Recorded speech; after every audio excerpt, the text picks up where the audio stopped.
Welcome sa inyong lahat na nakikinig ngayon. Yes. Tayo ay nasa second chapter ng Titus o ng Tito. Okay. Nung nakaraan ay na-discuss natin yung mga qualification Okay. ng Mm. mga elders. Okay. Okay. Kasi nga, madami daw tao na galing sa Judaismo. Oo. Na maraming kalokohan na nangyayari sa loob ng simbahan. Okay. Okay? So, yun nga yung sinasabi natin inisa-isa, no? Na mga sinungaling, asal hayop, batugan, matakaw. Di ba? Okay. Na, ano pa ba? Huwag nang maniwala sa mga alamat ng mga Hudyo. Ayan. Okay. Malinis ang lahat. Ito na. Yan yun eh. That's the main point eh. To the pure. All things are pure. Yun. Alam mo naman, ako sa tawag dito, sa public service, no? Nasa Kapitolyo kasi ako nagtatrabaho. May motto kami doon na kabaligtaran nung to the pure, all things are pure. Okay, ano yan? Para siyang para siyang criminal-minded ka. Okay. Dapat. Parang kapag inisip, kunyari may ginawa yung isang tao, Okay. hindi dahil mabait siya, Okay.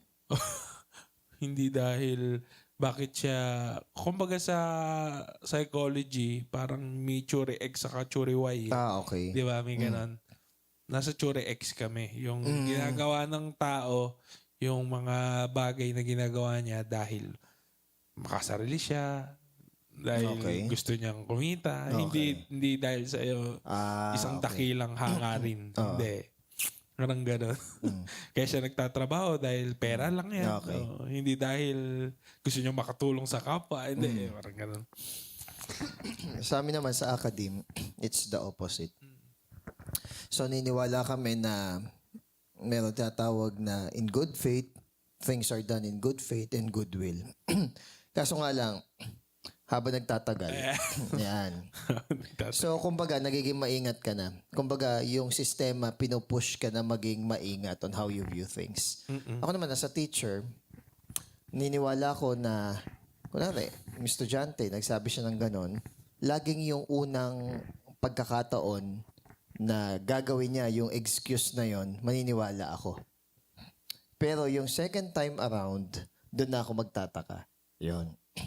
For example, may estudyante ko before ng grade 11 summer class. Ngayon, absinera siya. Bading. Absinero. Absinero. Kung ano yung reason, ganyan-ganyan. Tapos, nitong grade 12 siya, may mga binagsak na naman siya. Tapos, kung ano na may dahilan niya. Ako basically, dahil kabisado ko na yung style niya, yung pattern, tapos, hindi pa rin nagtanda. Sinabi ko dun sa teacher na hingan mo na ng kasunduan, papuntahin mo na yung magulang, magpirmahan kayo. Kasi lolokohin kayo niyan paulit-ulit. For excuse. Oo. Kesyo namatay yung stepfather, kesyo namamaga yung ngipin. Bigyan niyo na ako ng ultimatum, sulat niyo na. Hindi na, ako personally, hindi na ako niniwala sa kanya kasi lagi siyang may alam na excuse. Kasi kunwari summer class, kaya ka na nga nag-summer class kasi bumagsak ka no regular class. Oo nga naman. Ngayon kung summer Bumabawi class, ka eh, diba? ngayon kung summer class is absent ka pa, anong kalokohan yun? Alam mo yung binigyan ka na ng second chance tapos yung second chance hindi mo ginigilasan siya gagalingan. And ako din personally, sa mga estudyante ko na hinahandle din summer class, may ginanyan din ako. Yung kunwari, matinoy usapan, ilang beses yung kang nang gaganyan, bibigyan kita ng ultimatum. This time, dahil summer class to, hindi ako magmamakaawa na masok ka, hindi kita kukulitin. So, may agreement tayo. Ngayon, pag bumagsak ka, i-attach ko lang yung agreement na yun. So, anong point? Ang point is, sa amin, yung unang pagkakataon is pure. Lagi kaming naniniwala sa unang pagkakataon. Pero pag dinalawa mo yan, tinatlo, pag pinang-apat mo na yan, asahan mo, kamukha na rin kami nung sinasabi mo na hindi na kami naniniwala. Ayun. Ganon. Well, yun naman, sabi naman sa Biblia, kung pure kasi yung utak ng tao, hindi siya magiging criminal minded. Sana. Sana. Oo. Kumbaga, maganda yung nakikita mo, di ba? Sa tao. Parang nature versus nurture. Yung hindi hindi yung kasamaan niya. Kasi may mga ugali naman yung tao. Ang na-highlight is yung maganda Yung sana yun, Pero there's a psychology kasi behind. Yung sa 10 tama mong ginawa, mamali ka na isa, yun na agad yung may psychology kasi behind doon. Pero kumbaga, ako naman kasi, pag yung sa tao, ganun, hindi naman entirely buong pagkatao ng tao, wala na akong tiwala. Yung Sa area lang na yun. Kumbaga na-differentiate mo din naman. May nang maganda, hindi mo na generalize na Yeah. nagkamali ka pero hindi ka pagkakamali. Yeah. Okay. Okay. Chapter 2. Okay. Verse 1. Ito na. Kaya naman, ituro mo ang mga bagay na angkop sa wastong aral. Ayan. Actually, itong chapter 2 ng Titus, napaganda siya. Siguro konti lang na mga chapter sa New Testament kapag patungkol sa right living, yung magsusurpass dun sa chapter na to. Kasi ito very detailed na ipinapaliwanag yung behavior and right living ng tao Malinaw. Malinaw. Ngayon sabi dito, kung gusto mong malaman kung ano yung trabaho or sabihin nating layunin ng isang tagapagbahagi ng ebanghelyo o ng mabuting balita, dito natin itinuturo sa epistle ng Titus chapter 2. Sabi dito, ngunit sa'yo, Titus, salitain mo ang mga bagay na angkop doon sa tamang doktrina. Actually, hindi lang naman ito about sa right thinking About din to sa right living. Ang nagiging problem lang bakit minsan walang power yung pag-share natin is because either hindi tayo nagre-rely sa Holy Spirit or may besetting sin sa ating buhay. So, it's not about right thinking only. There should be a right living. We cannot escape yung sound doctrine. Okay? We can share, pero hindi totoo sa buhay natin. Kaso nga lang, walang power. Naintindihan? Unless yung mercy ni God ang kumilos sa mga tao na binabagian mo. Oo, kasi minsan parang, it's coming from you? Diba? Yun nga, oo. Ano mo pa kaya ngayon. Sa'yo talaga galing. Ngayon sa amin, sa opisina, I have the responsibility to walk the talk. Oo. Yun. Kasi alam naman natin na sa workplace minsan ang tinitingnan nila hindi naman yung batas o yung alituntunin kung hindi yung tao. Yes. Hindi naman yun. Kasi wala ka tapos di ka naka-leave. Pwede, bakit ikaw? Pwede, bakit ako hindi? So ngayon, kumbaga, kailangan ikaw din. O dapat maaga ka pumasok. Kung ikaw ay late, paano ka maninita? Paano mo exactly. Paano mo sasabihin na, ba't ka lang? Simple. Yun nga Basic. yung point. Kaso nga lang. That ikaw mismo, may K ka. Kaso nga lang kasi may mga tao na egotistic at saka may power tripping Yung pag maninita ka, malakas. Pero kapag ikaw mismo nagwa-violate, para bang ayaw mo umamin doon sa pagkakamali mo. Hindi dapat double ganun. standard ang dating. Double standard naman talaga. Tapos kahit Sabi ko, parang pag sa iba, higpit-higpit mo. Pag sa'yo, meron kaming ganyan. Tapos nung meeting, in-address yun. Yung particular na behaviors nung tao na yun. Pero alam mo, until now, ganun pa rin ugali niya. So, hindi nagbago. So, kumbaga, hindi na siya issue nung bakit di nyo kasi sinasabi sa kanya. Hindi. Alam na niya. Pero kumbaga, nag-reflect ako Hindi talaga Parang ganun kasi yung datingan. Pagka ganun. kumbaga issue na siya ng heart. Issue na siya ng heart. Hindi lang ng behavior. Yes. Kapag kasi ikaw, humble ka, pwede ka pang mabago Oo. Totoo yun. Kahit sabihin natin mali yung sinasabi nila sa'yo. kumbaga, meron pa rin room for improvement sa'yo kasi hindi mo tinaas yung sarili mo sa pedestal. That it might be, baka nga ganun ka. Gets mo? Yun. I'm not saying na lahat na sasabihin sa'yo, paniwalaan mo. Pero consider din kapag yung mga nagsasabi sa'yo is yung mamahalagang tao sa buhay mo. Because nag-stake sila na sabihin yun. Oo, tapos ngayon, magagalit ka ngayon kapag nasabihan ka. Ikaw ang talo dyan. Ito Hindi ka mag-grow eh. ang point nga, kahit ganun ka, hindi ka iniwan ng mga tao na yun. Oo, di ba? kahit na, kumbaga, kakulam-kulam ka na, di ba? Kumbaga, napaka-risky ng ano ginawa nila. Di mo pala Pakulam mo na appreciate. yan. Kaloko. Ayun. So, yun lang. Sana, kung kayo yun, na masama yung ugali na yan, makaramdam na kayo. Yes. Ngayon, parang dito sa verse na to, sinasabi ni, Makaramdam na kayo. parang pinapoint out dito ni Paul kay Titus is yung Matthew 28 verse 19 to 20.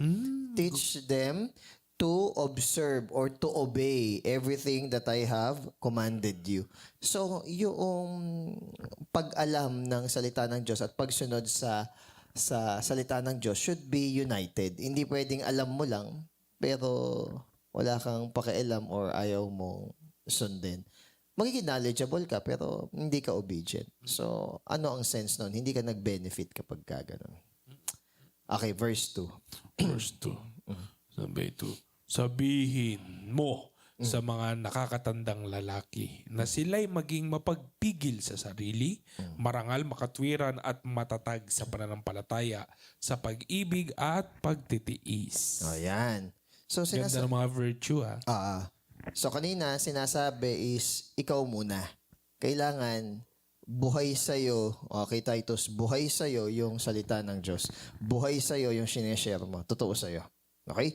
Yung pangalawa naman is, ano yung magiging trato mo sa mga matatandang lalaki? Or in short, is sa mga tatay, ganyan, mga people older and more Mga tito mature. mo. Oh, yun. So, sabi dito is, they have to be approached with love or wisdom. So, merong respect. Hindi siya yung maninita ka, ganun. So, merong respect. Kasi they might be easily offended kapag yung pagsasabi is galing sa mas bata. O, yun sa older men. So, kumbaga, gusto ipaalam dito ni Paul kay Titus na kailangan yung pag-share sa mga matatanda has maturity and wisdom. So, pag sinabing sober, clear-minded ka, hindi ka tuliro, hindi ka lasing, hindi ka ligalig. hindi ka nahihilo, hindi ka ligalig. Reverent is merong deep respect. And temperate, ibig sabihin, meron kang hinahon and self-control. Hindi yung nanggagalaiti ka lagi. So, yung command na to teach these things means they do not come automatically with age. Hindi porket tumatanda is nagmamature. Hindi lahat ng Sadly. hindi lahat ng matanda is marunong. Unfortunately. Kasi Kasi nga, kaya na-invento, sir, yung nung araw, paborito to, ng mga matatanda. Ano yan? Tumatanda ka ng Paurong. yung... Tsaka, kung Tumatanda ka ng walang pinagkatandaan. Di ba? Totoo Ganun. kung yung mga matatanda talaga, hindi ko nila lahat, yung ilan, is talagang marunong, hindi ganito ang sitwasyon ng bansa natin. Okay, tama ka din. Yan. Sa workplace din, hindi porkit matanda ka, expert ka. Yeah, exactly. Hindi porkit matanda ka, oy, dapat ako ma-promote, senior ako eh. Baka tumanda ka na lang kasi pinagpasensyahan ka. Mag-iba kasi yun pagka ganon. Pero sabi dito, yung mga matatanda daw ay kailangan merong tuwid at tunay na pananampalataya, pag-ibig at kahabaan ng pasensya. So, yung mga older men kasi dala ng katandaan, mga nararamdaman, they tend to be impatient. Oo. Pag yung matanda, syempre, hormones, Remember nung... saka yung ano din, saka yung pag imiidad talaga. Kumbaga sa electric fan, matagal ka ng nakasindi. And some of them merong entitlement. Ayun din. Katulad nito, no? Sakit din. Katulad nung nakapila tayo ako personally, nakapila ako sa PWD ng priority lane kasi nga PWD ako. Merong 3 buntis sa harap ko. Tapos si tatay nasa likod ko. So mula nung sumunod siya sa pila ko, busta siya ng busta, na reklamo. Parinig ng parinig. Oo. Hindi Hanggang ka sa... naman kinokonfronta. Hindi. Hanggang sa nung nakarating ako doon, gumilid lang ako habang pine-prepare yung food ko. doon na siya nagsalita kasi siya ano ba nangyari sa priority lane nyo, ha? Kang ganon. Sabi nung manager, priority lane pa rin naman po. Ay, opo. Sir John po, priority lane naman po siya. Ngayon, hindi maintindihan ng matanda yung sinasabi. Kasi hindi siya, hindi siya pinagbibigyan doon sa sinabi niya. Hindi siya, alam mo, hindi natalo sa argumento. hindi sinasakyan yung sinasabi niya. Yung reklamo niya, parang chill lang sila. Hindi nila Pinrush pinapatulan. Hindi sila pinapatulan. Ngayon, dahil clueless siya, binulungan ko na lang. Tay, hindi lang po alata. PWD din po ako. Ay, ganun ba? Akala ko naiba na yung priority lane at ba't ka ako may kabataan? Nang platter pa si tatay. Ang point ko lang is, minsan, yung tahimik, nasa Proverbs to, napagkakamalang matalino. Kaya minsan, Oo. hindi natin kailangan laging sinasabi lahat ng natin sa buhay. Okay? Parang yung nangyari din kahapon nung nakapila tayo sa priority lane sa SM. Ang sabi nung babae, nanay, ikang ganun. Ay, doon po yung pila sa likod. Ginanon ako, di ba? Kahit po yung PWD. Ay, sorry po, So, kumbaga, hindi ko naman siya hindi ko siya inaway. Tinanong ko lang, inosente lang. Ay, pati po ba PWD? Pag kasi alam mo nasa tama ka, hindi mo kailangan humiyaw Kailangan mo lang mahinahon Sabi mo lang, ay pati po ba PWD? Ay, sorry po. Hindi mo kailangang sumigaw, i-stress yung point. Nagulat ka ako, nag-sorry siya agad. Ay, sorry. Sorry po. Diyan. Least, Pero, naririnig ni Tomas yung mga nakasunod na nakapila. Ay, PWD ba yan? Ganyan. Kaya sabi ko kay Hindi Tomas. pa sila well aware. Wala na pang merong aware. apparent tsaka non-apparent. Okay. Alam mo ba, nung nagsasalita yung cashier, siguro twice or thrice kung kailangan idikit yung tenga ko para lang marinig. Kasi nakamas siya Hindi marinig So, ang pinapoint out ko lang is, minsan kasi dahil nasanay tayo na ito lang yung priority, para bang tayo... Buntis, senior. Parang ang tingin nila, yun na yung laging standard. Pero dahil minsan nauuna yung bibig kaysa doon sa wisdom, kaya nga nagkakamali. Ngayon, sabi ko naman kay Tomas, wala ako kailangang patunayan sa kanila at wala akong niloloko dahil dumaan ako sa tamang proseso. Kung pwede ko ipagpalit na magaling yung tenga ko, hindi ako PWD kaysa doon sa mga discount. Anytime, pas pipiliin ko na, kasi incurable naman to so far. So, tsaka tama naman yung assessment sa akin. Nag-audiogram. Inano pa ako na ENT.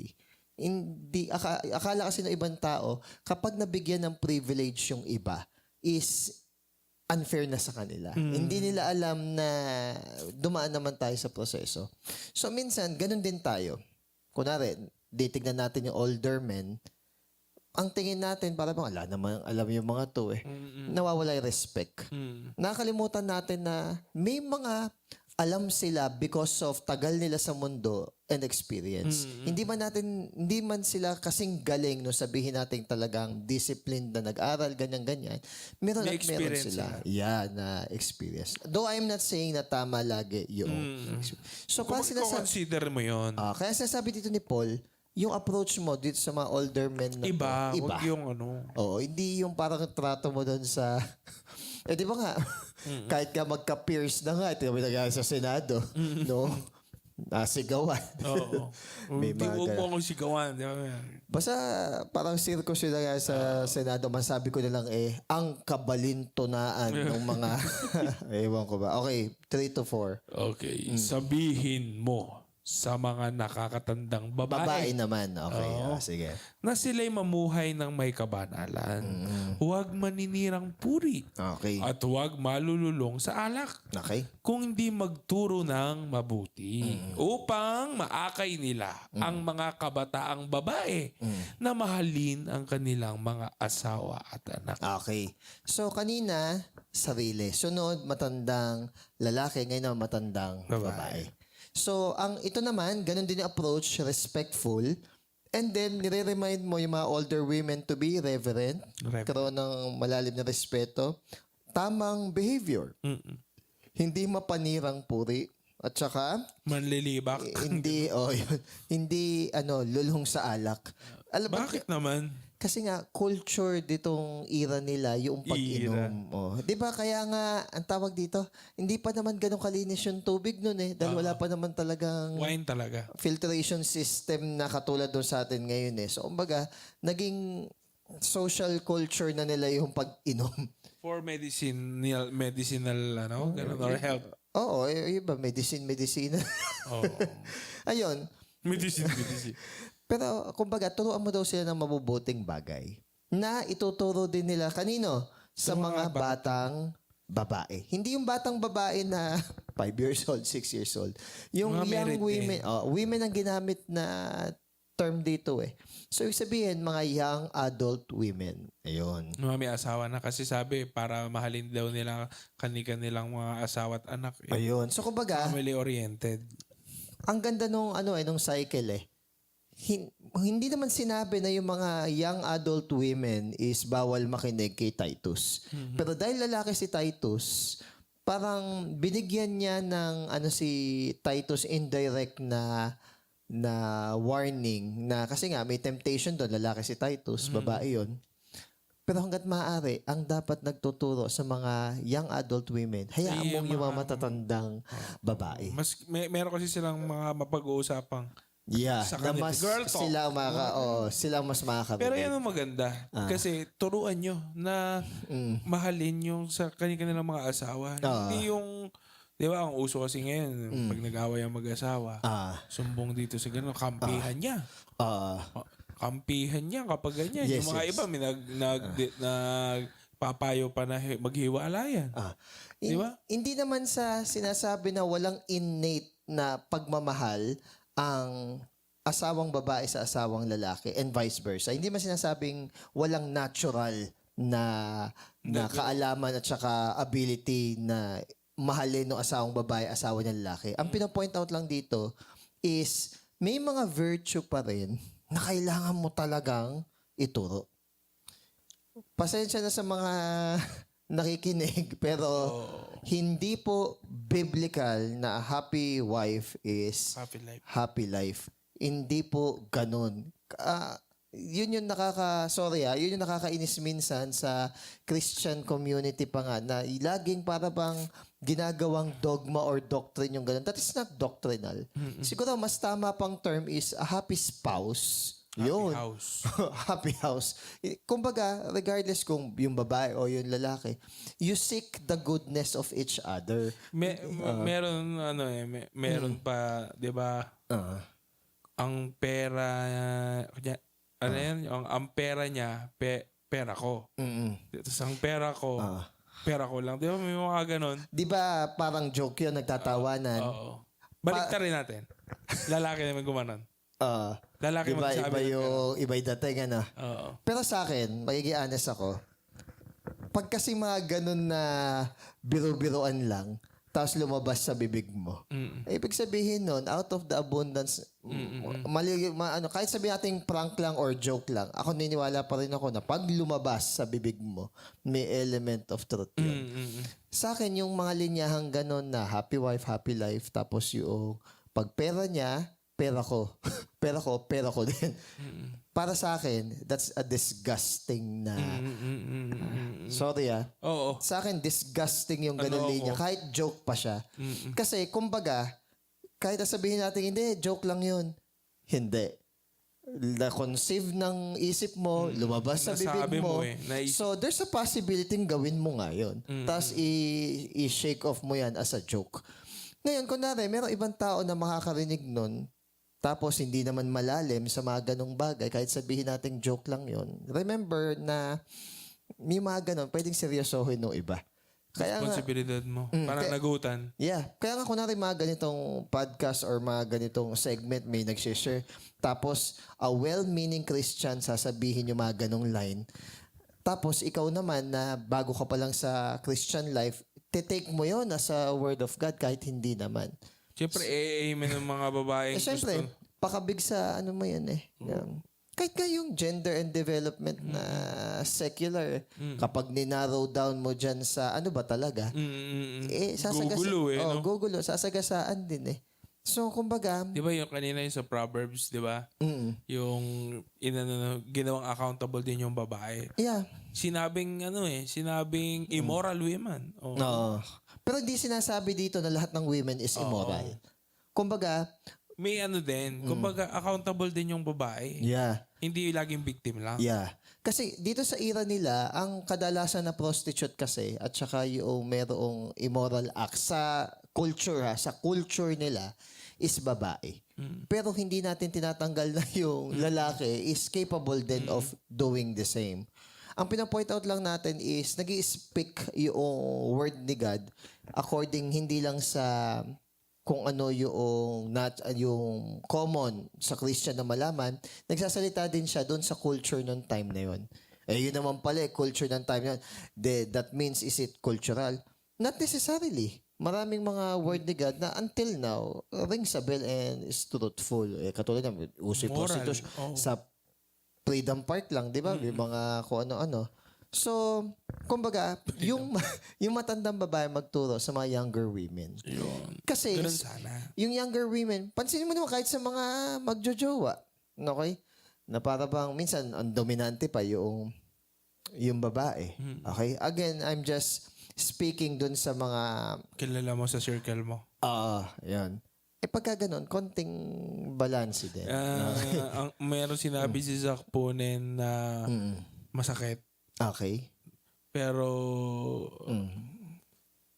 kung ang isa daw na senyales na idiot ka sa Biblia is bossy ka na wife. Yeah, dahil ang daming mga verses sa Bible, even sa Proverbs, na nag-go against dun sa Kung ganun. bossy ka na wife, you're an idiot. Kasi ang sabi utos sa babae is to submit. Ano ba to? Misogynistic ba to? No. Sexist ba to? Ang nakikita kasi minsan nung ibang babae is yung pagiging unfair na ba't kailangan lang mag-submit. Pero hindi na nakikita yung gravity na nire-require sa man. Ang nire-require sa man is to love yung wife na gaya ng pagmamahal ni Christ sa church. Yung iaalay nila yung kanilang buhay. So, ibig sabihin, hindi naman pag-aalay ng buhay yung kinukol sa babae pag-submit. Pero you have to respect that and appreciate yung pag-aalay ng buhay ng asawa mo kasi mahirap mag-alay ng buhay. Parang yun na nga yung cooperation mo. Ngayon, bakit laging babae yung ginagawa accountable? Bakit hindi yung lalaki? No. Even the Bible is holding yung lalaki as an accountable spouse. Kaya nga, di ba, hindi pakikinggan yung prayer ng lalaki kapag hindi niya tinatrato ng tama yung babae. So, kumbaga, you have to see the fact na merong magkaibang dealing sa inyo. Pero lahat, parehong lalaki at babae, merong kailangang obedience na gawin before kay God. Diba? So, kumbaga, maging submissive tayo. So, yung mga matatanda... Parehas kayong maging submissive. Yeah. So, kumbaga, yung mga matatanda, nakita nila na faithful ang Diyos, totoo yung sinasabi ng Diyos at yung prinsipyo ng Diyos, kaya kaya nilang ipasa ngayon doon sa mga bata. So next gen. Yan, babae. Alright. 4 to 5 hanggang 5. Explain dito yung 5 lang Ah. Ang mga kabataang ito'y kailangang ding turuan na maging makatwiran, malinis ang isipan, masipag sa gawaing bahay, mabait at masunurin sa kanilang asawa upang walang masabi ang sinuman laban sa salita ng Diyos ng dahil sa kanila. Kasi katulad niyan, kapag kasi hindi busy yung tao, syempre, chismis, ganyan, mga malicious Busy gossip. body, ganun. Yeah. Yung malicious gossip, siya galing siya sa Greek na diabolos. Hindi siya like the Diabolical. devil. You're the devil itself. So, kumbaga, para maiwasan mo yung mga ganong bagay, yung Chismis, trabaho mo na yung responsibility mo, harapin mo, gawin mo, hindi yung buhay na buhay ka kapag chismis, pero kapag gagawa ng gawaing bahay, hindi. Ngayon, may in-interview akong co-teacher ko. Why do you think na isa o dalawa lang anak nung isang nanay, young adult, hirap na hirap? Yung co-teacher ko na yon is single, namatay asawa niya. 3 anak niya naitaguyod. Naitaguyod niya yung 3 niya anak. Masipag, very punctual sa work, napaka-organized. Wala kang maipipintas sa kanya. Blameless. Ang sabi niya, Pero naalagaan niya yung tatlo niyang anak mag-isa. at Solo okay, parent siya. at okay yung behavior ng tatlo niyang anak. Kasi naging estudyante ko pareho yung second tsaka yung bunso niyang anak eh. Okay sila. Maganda yung pagpapalaki sa kanila. Ang sabi niya, ma-social media na daw kasi yung mga nanay. 'Di ba? Ngayon, pinagkakakitaan pa, ginagawa pa ang content ng iba. I'm not against that. Ang sa akin lang is, katulad ng sinabi mo kanina, ano ba yung kinokonsume natin? Di ba? Ano yung umuubos ng time natin? Mas na-expand ba yung ating obedience kay God or mas na-expand yung entertainment natin sa ating sarili? Kumbaga, madaming ka-ekan ngayon.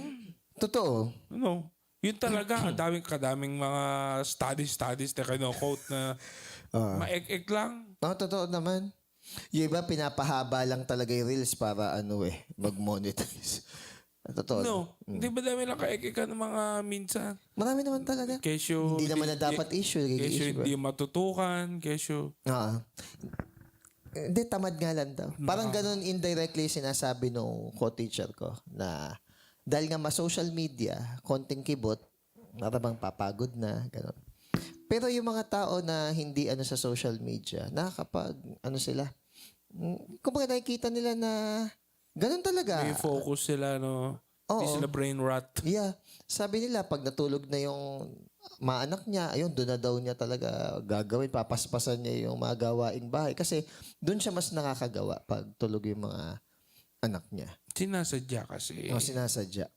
So, kumbaga, napakahalaga ng tinatawag na hard work and industry sa buhay ng isang tao. Pag hindi nasanay ang tao sa industry, yung procrastination, magiging psychological na yan, hanggang sa mararamdaman ng katawan mo, hanggang sa meron ka ng sandamukal na psychological disorder na maiko-connect doon. I am not saying and invalidating na lahat ng psychological disorder is galing doon.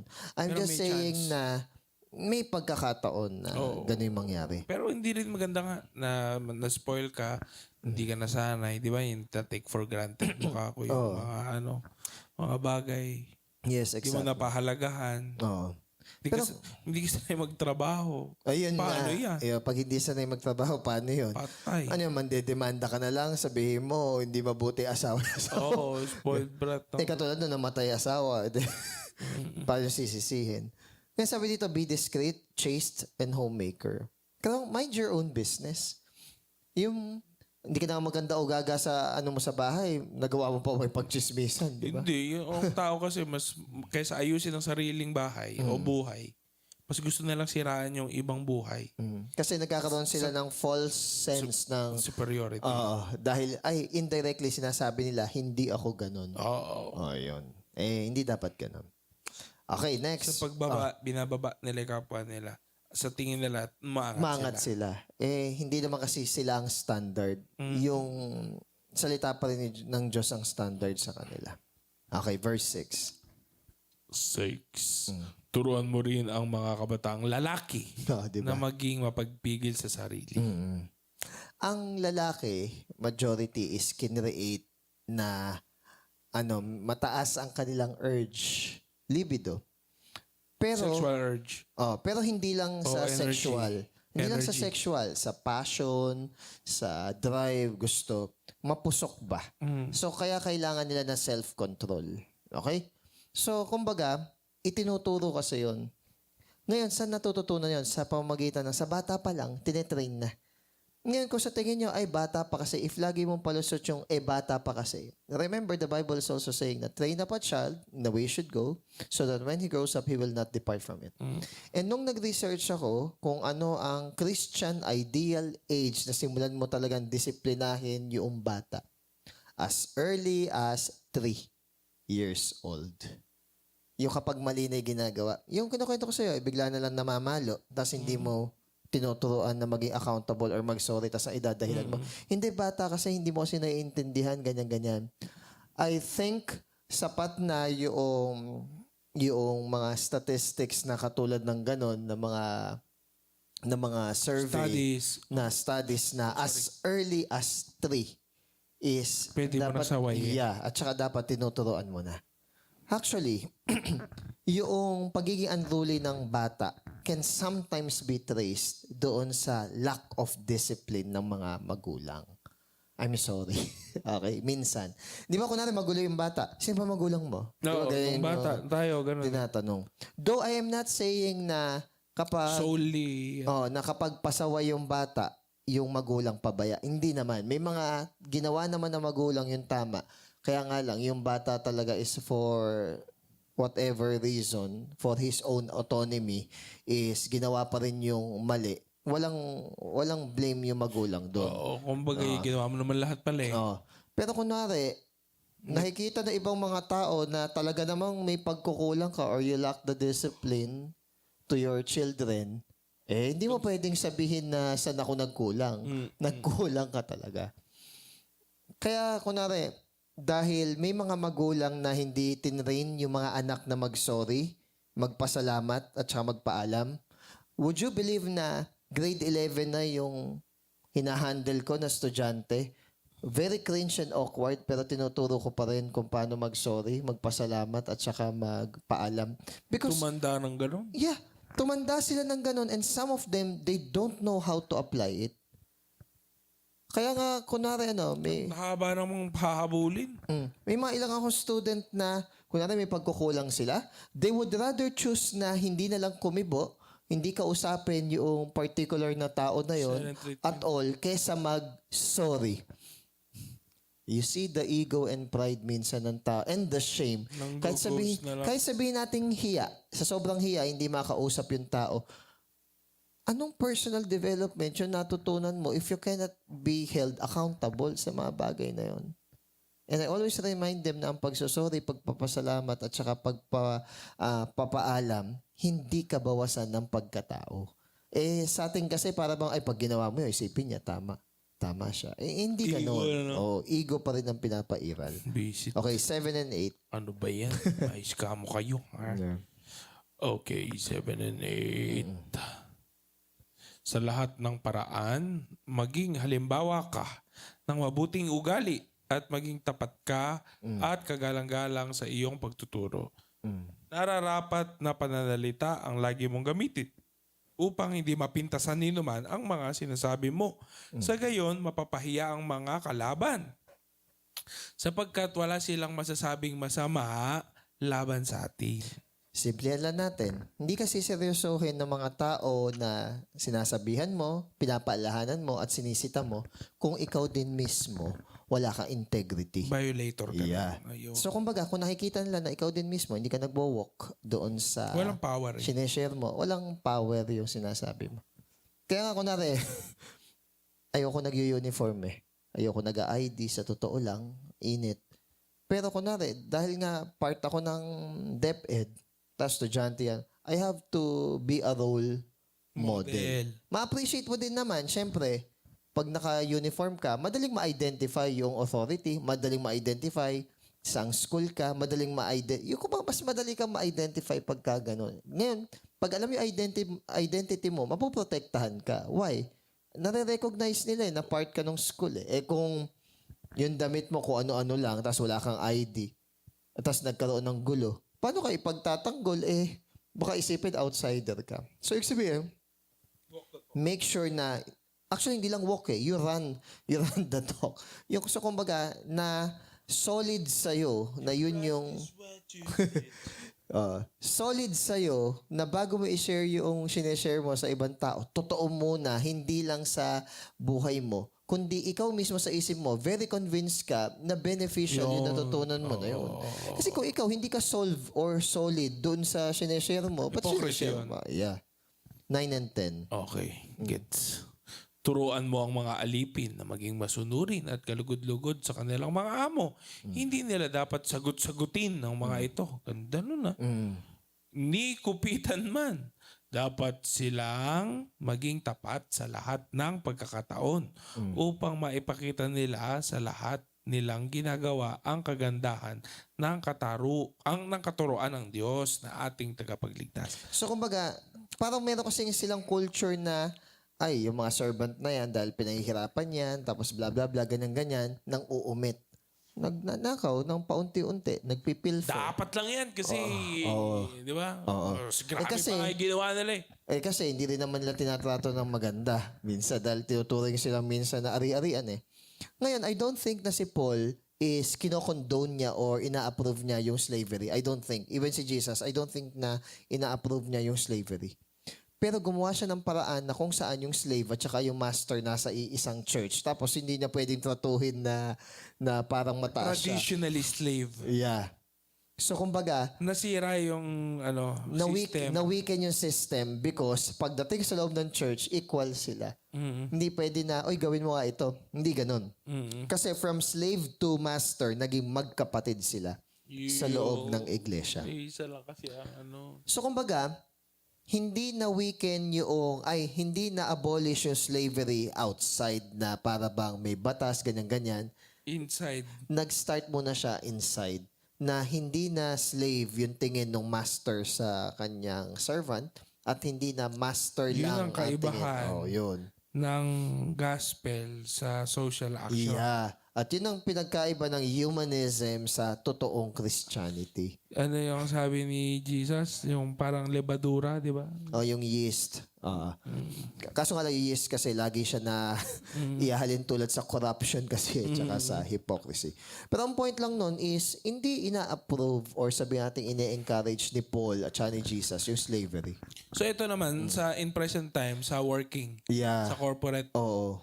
Wag mo naman daw sagot-sagutin si boss. Oo, totoo Grabe naman. ka. May makakalala ko, kaopisina ko eh. Oo. Sagot-sagot. Mga... Kayo naman mga boss, sa totoo lang, sa Ephesians, huwag nyo naman para bang konting kibot yung mga empleyado nyo naman. Para bang pinagbibitangan nyo, siseryoso nyo lagi yung lahat ng bagay about sa kanila.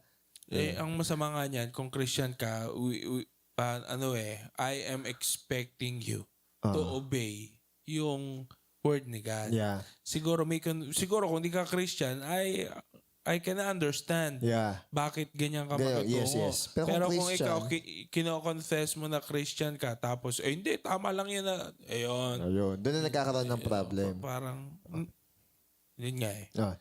So, malinaw na kung ikaw ay empleyado, parang ikaw, I-respect mo yung boss mo. respeto mo. Oh. Ngayon, may ano lang yun, kung may pinapagawa siyang mali sa'yo. Ayun. Doon lang nagkakaroon ng boundary. Oo. Kapag mali na yung pinagagawa sa'yo, so, syempre, meron ka kalayaan na hindi sundin kasi mawa-violate mo na nun is si God. So, ganun lang naman. Even sa parents mo, pag magkasala yung inuutos sa'yo. Di ba sasabi nila, May higher authority.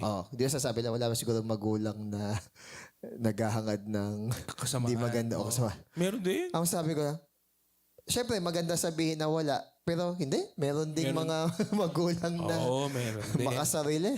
Kasi kung wala, edi wala na kaming kliyente.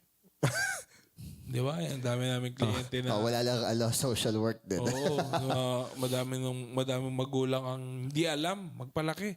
Yun ang sabi ko kanina doon sa Proverbs 2. May mga naging magulang, hindi naman nila inaral maging magulang. Nandyan na lang. Kasi ang problem ng iba, they want the pleasure of having sex, but they don't want the pain and suffering and sabihin natin na responsibility of having a child. Dapat balance eh. Hindi yun nga ngayon sa US, di ba, parang abortion nililegalize eh. Tapos di ba ang sabi doon is kailangan maging accountable ka sa katawan mo sa pleasure. Yung sila gusto nila ng pleasure, pero yung kapag nabuntis sila, gusto nila ipalaglag. No, so ayaw lang maging accountable. Oo. Hindi pwede ganun. Pili ka lang, ano? Madaya ka lang eh. Gusto mo lang lagi sarap. Pero your responsibility. Meron parang napanood na reels na sa Senate yata ito. Is kasi nga sinusulong nila yung abortion. Okay. Tapos parang ang ginawa lang niya is dinescribe lang niya yung mga ways of how to abort. So, let me clarify. Ito ang sinusulong nyo, no? This is what you call the blah blah blah abortion. Para mamatay ang bata, ang ginagawa ay yung mga binabasa siya ng mga technical na ginagawa pa na gross. Kung talagang iisipin mo kung paano ginagawa yung pag-abort, ala lang. Sinabi lang niya, pinaliwanag lang niya yung proseso kung paano ina-abort. Maganda kayo sinabi nung para bang sinasabi kasi nung pro-abortion, para siyang parasite na hindi niya kayang mabuhay sa labas nung womb nung nanay. So, dependent siya dun sa nanay. Kaya nga, kailangan i-respect na yung mga babae. Their body, their rules. May dalawa akong sagot dyan. Pero yung una, yung sagot muna ni Charlie Kirk. So, paano yung mga disabled na wala nang kakayaan i-feed yung sarili nila? So, ibig sabihin, dapat, na rin sila? I-terminate na rin Dependent sila. sila. Oh, kasi dependent sila. Ako, number 2 Ay, is... mga babies. Ako na yung number 2 is, yung my body, my rules is direct na pagsabi mo na wala kang Diyos sa buhay mo. Because your body is the temple of the Holy Spirit. You bought with a high price. You're bought with a high price na pag lagi mo ini-insist na your body, your rules, para bang nilalapastangan mo yung ownership sa'yo ni God, para bang ayaw mong pakialaman Perversion ka. nga daw yan, sir, ng this is my body. Diba? Perversion yun nung si Jesus sinabi niya, this is my body. Totoo naman. At doon, sa New Age, ang God mo, sarili mo. Hindi si Jesus. So, very twisted. Okay, verse 11. Ano ba? 11. Sapagkat nahayag na ang kagandahang loob ng Diyos na nagdudulot ng kaligtasan sa lahat ng tao. Hayag na. So, ibig Si sabihin... Jesus. Yeah. So, Malinaw na. Yeah, so ibig sabihin, binigyan niya ng chance lahat ng tao na No excuse. tanggapin siya. Oo. So, kumbaga, Freely. yeah. Though alam naman natin na hindi lahat elect, pero binigyan niya ng chance lahat ng tao to accept or to reject him. Pero kumbaga, it's Pag napunta ka ng impyerno, hindi kasalanan ng Diyos yun. yeah. Kasi meron siyang chance na ibinigay sa atin. Ngayon, ang maganda dito, walang rank, walang class, walang gender or whatever sa salvation. It's all about grace. Yan. So, hindi natin deserve. 12 to 13. Ito ang nagtuturo sa atin na talikuran ang makamundong pamumuhay at damdaming makalaman at mamuhay tayo sa daigdig na ito ng may pagpipigil sa sarili, matuwid at karapat-dapat sa Diyos. 13. Habang hinihintay natin ang pinagpalang araw na ating inaasahan, ito ang araw na mahahayag ang kaluwalhatian ng ating dakilang Diyos at tagapagligtas na si Yesu Cristo. So in short, kung naintindihan mo kung ano yung ibig sabihin ng grace ni God, a divine empowerment, a gift. So kumbaga, itutulak ka niya na, talikuran yung kasalanan mo, kamuhian yung kasalanan mo, talikuran yung mga worldliness, ganyan. Hindi lang yung hindi lang yung mga obvious na kasalanan, kundi yung lahat ng bagay na hindi makaglorify kay God. I'm not saying na mag-give up mo siya lahat in one go, pero ang point nun is increasing yung ating self-denial sa worldliness or sa entertainment or sabihin nating fruitless na mga action sa buhay natin. But also, nag-i-increase yung obedience natin kay God. Na dati, hindi natin kayang obey. And nag-i-increase din yung joy. Na ang motivation natin is yung joy, hindi yung basta napilitan lang tayo. Next, yung verse 14. Yan. Ay, eto, teka lang. Looking for the blessed hope. Yan. So, looking unto Jesus, the author and finisher of faith. Maganda yung mga in-enumerate niya dito eh. Si Jesus, dumating dito first time to save the soul, pero babalik siya to resurrect the body. Dumating siya dito first time to save the individual, babalik siya society, church. First time, kinrucify siya. Second time, coronation. Yan. First time, hinang siya sa tree. Second time, uupo siya sa throne. First time in humility, second time in glory. First time, hinusgahan siya ng sangkatauhan. Second time, siya ang huhusga sa sangkatauhan. First time is tumayo siya sa harap ni Pilate. The second time, si Pilate ang tatayo sa harap niya. So, ibig sabihin is our great God will be the judge of both the living and the dead. So, kumbaga, ang itinutulak sa atin ngayon is let us redeem the time na mamuhay tayo as if we are dying or it is the last. So maging watchful. And maging thankful tayo kasi buti may grace ni God. Dahil wala namang taong masasave kung hindi dahil sa grace ni God.